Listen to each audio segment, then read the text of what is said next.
আমরা যে চক্রটিকে অ্যারেস্ট করতে সমর্থ হয়েছি সেই চক্রটি এই মোবাইলটির, আমরা এরকম বেশ কয়েকটি মোবাইল উদ্ধার করেছি, এই মোবাইলটির আইএমইআই নাম্বার চেঞ্জ করে ফেলেছে। এখন এই মোবাইলটিতে তার পূর্বের যে অরিজিনাল আইএমইআই নাম্বার সেটি আর নাই। আর বর্তমানে এই মোবাইলে যে আইএমইআই নাম্বারটি রয়েছে সেটি যদি আমরা আবার সার্চ দেই, খুঁজতে যাই, তখন দেখাচ্ছে যে এই নামে কোনো মোবাইল পৃথিবীতে নাই। তার মানে হলো এই মোবাইলটি দিয়ে যদি কোনো অপরাধ করা হয় বা এই মোবাইলটি যদি চুরি করা হয়, তাহলে এই মোবাইলটির আইএমইআই চেঞ্জ করার মানে হলো এর অরিজিন চেঞ্জ করে ফেলা হয়েছে। এটা আর কখনোই উদ্ধার করা সম্ভব না, এটা দিয়ে আর কখনোই কোনো কিছু প্রমাণ করা সম্ভব না, এবং এটা কখনোই তার পুরাতন আসল মালিককে ফিরিয়ে দেওয়া সম্ভব না। আশ্চর্যজনকভাবে লক্ষ্য করেছি যে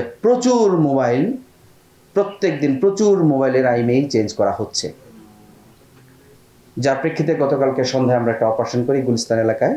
একটি দোকান থেকে আমরা একজনকে অ্যারেস্ট করতে সমর্থ হই এবং 5টি, আমরা এটাকে কাটা মোবাইল বলতেছি এখন, যার আইএমইআই কেটে ফেলা হয়েছে, সেই আইএমইআই কেটে ফেলা মোবাইল 5টি মোবাইল আমরা উদ্ধার করেছি এবং বেশ কিছু মোবাইল যেগুলোর আইএমইআই চেঞ্জ করা হচ্ছিল,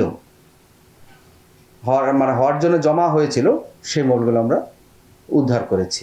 আমরা আইনি ব্যবস্থা নিচ্ছি।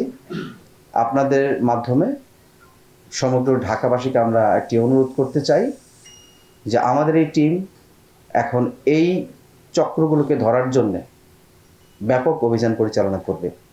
সকল দোকান মালিক, জনসাধারণকে আমরা সহায়তা করার জন্য আমাদেরকে অনুরোধ করব। কোনো প্রকার অনাকাঙ্ক্ষিত মব বা অনাকাঙ্ক্ষিত ঘটনা, অনাকাঙ্ক্ষিত পরিস্থিতি সৃষ্টি করে ডিবি পুলিশকে সাধারণ জনগণের মুখোমুখি দাঁড় করানোর চেষ্টা করবেন না।